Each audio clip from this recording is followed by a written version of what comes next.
Pinag-aaralan na ng University of the Philippines ang maaring alternatibo sa bigas ayon sa Department of Trade and Industry.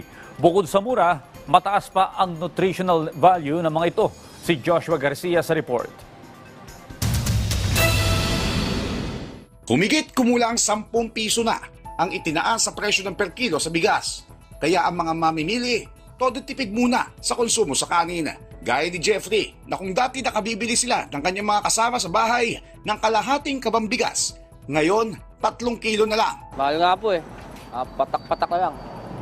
Hati-hati lang kami, pinagkakasya na lang. Walang magagawa eh. Ganun talaga. Kailangan magtipid.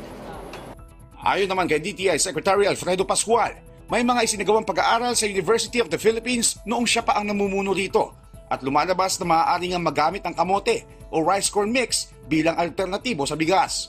We made experiments on rice corn mix, 70% rice, 30% white corn.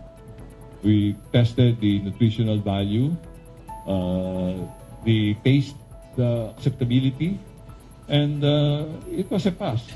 Ayon kay Gineth Aro, isang nutrition coach, mayaman sa fiber at bitamina ang kamote na maigi sa kalusugan at digestion. Maliban sa ito ay isang nutrient-dense food na may sandamakmak na vitamins and minerals, ang kamote ay mataas din sa fiber na nakakatulong na mapanatiling healthy ang ating digestive system.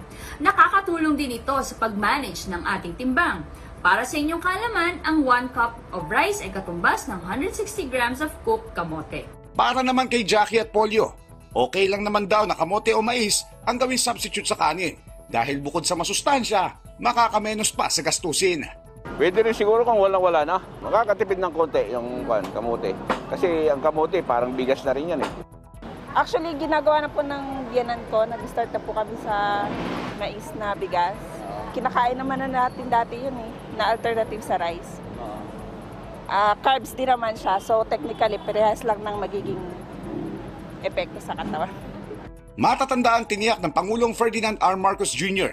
na may sapat na supply na bigas ang bansa kasabay ng pakikipagtulungan ng gobyerno sa pribadong sektor upang mapababa ang presyo ng bigas sa merkado at sa kadiwa. Patuloy din ang panawagan ng DTI sa mga negosyante na dapat pa rin sundin ang ipinatutupad na suggested retail price na hindi lalampas sa 10%.